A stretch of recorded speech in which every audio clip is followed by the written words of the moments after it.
Disclaimer, এই ভিডিওতে যা বলা হয়েছে তা শুধুমাত্র শেখার এবং জ্ঞান বাড়ানোর জন্য। কোনোভাবে বিনিয়োগের পরামর্শ বা শেয়ার কেনা-বেচার সুপারিশ মনে করবেন না। বিনিয়োগের আগে সর্বদা নিজের অ্যানালাইসিস করে সিদ্ধান্ত নিন।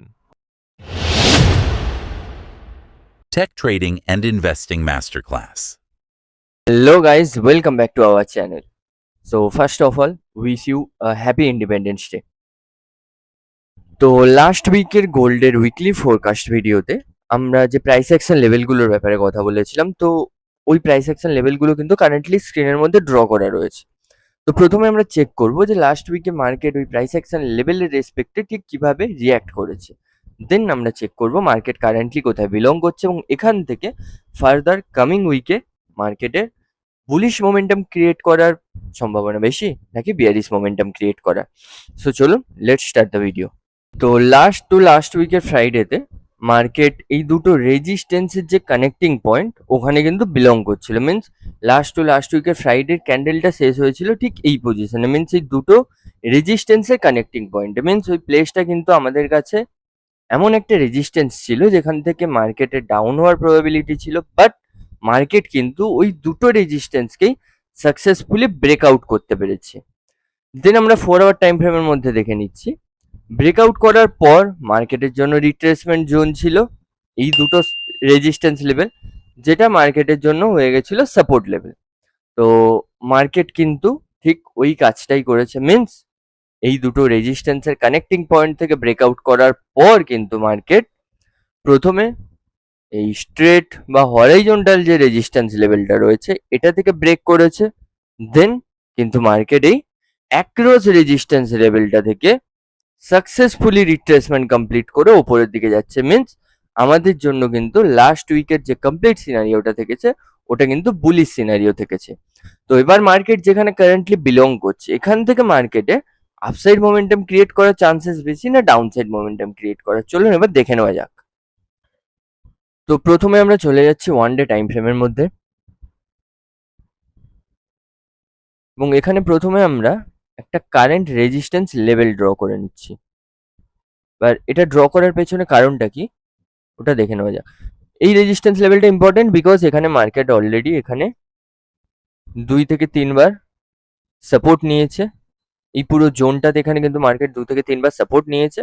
দেন কারেন্টলি কিন্তু মার্কেট এখানে রেজিস্ট্যান্স নিয়েছে। লাস্ট উইকে আমরা চার্টের মধ্যে কিন্তু একটা স্পেশাল টাইপের প্যাটার্ন দেখতে পেয়েছি, মিনস মার্কেটিং নিচ থেকে উপরে ওঠার সময় কিন্তু হায়ার হাই প্যাটার্ন ক্রিয়েট করে উপরের দিকে উঠেছে।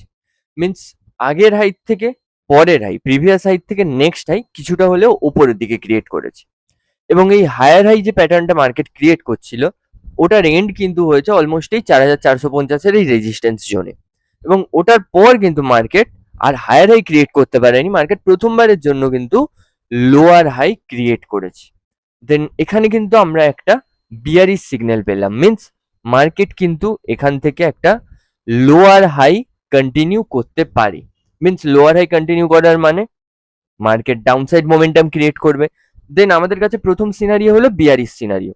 দেন মার্কেট ডাউনসাইড মোমেন্টাম ক্রিয়েট করলে আমাদের সামনে মোস্ট ইম্পর্টেন্ট সাপোর্ট লেভেল বা রিট্রেসমেন্টের জোন কোনটা হবে দেখে নেওয়া যাক।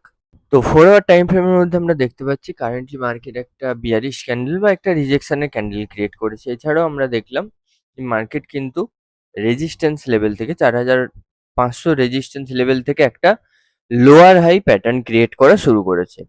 মিনস মার্কেটের মধ্যে কিন্তু আমরা একটা রিট্রেসমেন্ট আশা করতে পারি। দেন আমাদের এই এক্সপেক্টেড রিট্রেসমেন্টের জন্য প্রথম সাপোর্ট লেভেল কোনটা হবে? তো আমাদের এই এক্সপেক্টেড রিট্রেসমেন্টের প্রথম সাপোর্ট লেভেল হবে এই লেভেলটা, যার অলমোস্ট ভ্যালিউ রয়েছে 4300 থেকে 4320। তো মার্কেট এই লেভেল থেকে ডাউনসাইড মোমেন্টাম ক্রিয়েট করলে মার্কেটের জন্য প্রথম সাপোর্ট লেভেল হবে 4300 থেকে 4320। এবার মার্কেট এই 4320-র রিট্রেসমেন্ট লেভেল বা সাপোর্ট লেভেলে পৌঁছানোর পর যদি এখান থেকে বাউন্স ব্যাক করে দেন মার্কেট কিন্তু এই রেজিস্ট্যান্স লেভেলটাকে ব্রেকআউট করবে, এই অ্যাক্রস রেজিস্ট্যান্স লেভেলটাকে ব্রেকআউট করবে এবং আমরা মার্কেটের মধ্যে একটা ফার্দার আপসাইড মোমেন্টাম দেখতে পাবো। বাট যদি মার্কেট এই সাপোর্ট লেভেল থেকে বাউন্স ব্যাক করতে ফেল করে, মিনস এখান থেকে মার্কেট নিচের দিকে আসে, মিনস ব্রেকডাউন করে যায় সাপোর্ট লেভেলকে, দেন আমাদের জন্য নেক্সট ইম্পর্ট্যান্ট সাপোর্ট লেভেল বা রিট্রেসমেন্টের লেভেল কোনটা হবে, ওটা দেখার জন্য আমরা চলে যাচ্ছি ডে টাইম ফ্রেমের মধ্যে। ডে টাইম ফ্রেমের মধ্যে আমরা দেখতে পাচ্ছি এই লেভেলের পর আমাদের জন্য নেক্সট ইম্পর্ট্যান্ট সাপোর্ট লেভেল হবে এই লেভেলটা। এই জোনটার অবশ্যই ডেপথ কিছুটা বেশি রয়েছে, বাট এই 4300 থেকে 4320 এই সাপোর্ট লেভেল ব্রেকডাউন করার পর মার্কেটের জন্য নেক্সট ইম্পর্টেন্ট সাপোর্ট লেভেল হবে 4200 থেকে অলমোস্ট 4220। তো মার্কেট যদি 4200 সাপোর্ট লেভেলকেও ব্রেকডাউন করে দেয়, মিন্স প্রথমেই 4300 সাপোর্ট লেভেল ব্রেকডাউন করে দেন মার্কেট এই 4200 সাপোর্ট লেভেল থেকে বাউন্স ব্যাক করতে ফেল করে এবং এই সাপোর্ট লেভেলকেও ব্রেকডাউন করে দেয়, যার চান্স খুবই কম। দেন মার্কেটের জন্য লাস্ট সাপোর্ট লেভেল থাকবে এই 3900 থেকে 4000 এর মধ্যেকার এই সাপোর্ট লেভেলটা। তো বাট মার্কেটের জন্য খুব কম পরিমাণ প্রবাবিলিটি রয়েছে যে মার্কেট এই 4200 সাপোর্ট লেভেলটাকে ব্রেকডাউন করে দেবে। মিন্স যদি মার্কেট এই 4300 সাপোর্ট লেভেলটাকে ব্রেকডাউন করে বা ওখান থেকে বাউন্স ব্যাক করতে না পারে, দেন মার্কেটের জন্য অলমোস্ট ফাইনাল সাপোর্ট লেভেল হলো 4200 সাপোর্ট লেভেলটা।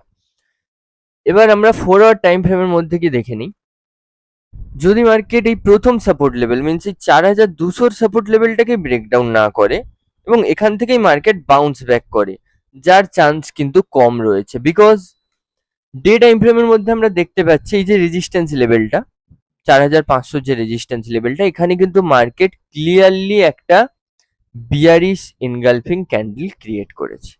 তো এই বিয়ারিশ এনগালফিং ক্যান্ডেল কিন্তু আমাদেরকে একটা বিয়ারিশ সিগন্যাল দিচ্ছে এবং এই বিয়ারিশ সিগন্যাল কিন্তু কেবলমাত্র 4300 অব্দি সীমিত থাকবে না, মার্কেটকে অলমোস্ট 4200 অব্দি রিট্রেসমেন্ট করতে কিন্তু বাধ্য করবে।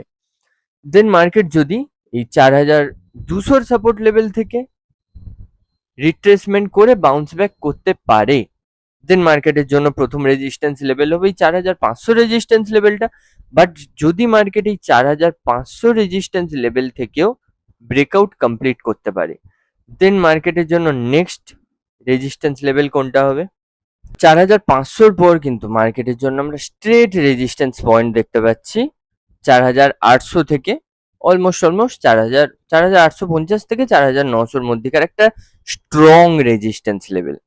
এবং 4500 ব্রেকআউট হওয়ার পর কিন্তু মার্কেট অলমোস্ট ওই রেজিস্ট্যান্স লেভেল অবধি পৌঁছবেই। যদি মার্কেট 4300 এই সাপোর্ট লেভেল থেকে আবার বাউন্স ব্যাক করে, দেন মার্কেটের জন্য আমরা কি রেজিস্ট্যান্স লেভেল দেখলাম, তো মার্কেটের জন্য প্রথম রেজিস্ট্যান্স লেভেল হবে 4500 মিন্স 4500 এর এই রেজিস্ট্যান্স লেভেলটা। দেন এটা ব্রেকআউট করার পর একটা এক্সট্রিম এবং স্ট্রং রেজিস্ট্যান্স লেভেল 4850 থেকে 4900 মধ্যেকার এই রেজিস্ট্যান্স লেভেলটা। তো কমপ্লিট সিনারিওটা একবার একসাথে সামারাইজ করে নেওয়া যাক। তো ডে টাইম ফ্রেমের মধ্যে আমরা দেখতে পাচ্ছি মার্কেট 4500 রেজিস্ট্যান্স লেভেল থেকে কিন্তু একটা বিয়ারিশ এনগালফিং ক্রিয়েট করেছে, মিন্স আমাদের সামনে কিন্তু মার্কেট একটা বিয়ারিশ সিনারিও ক্রিয়েট করেছে।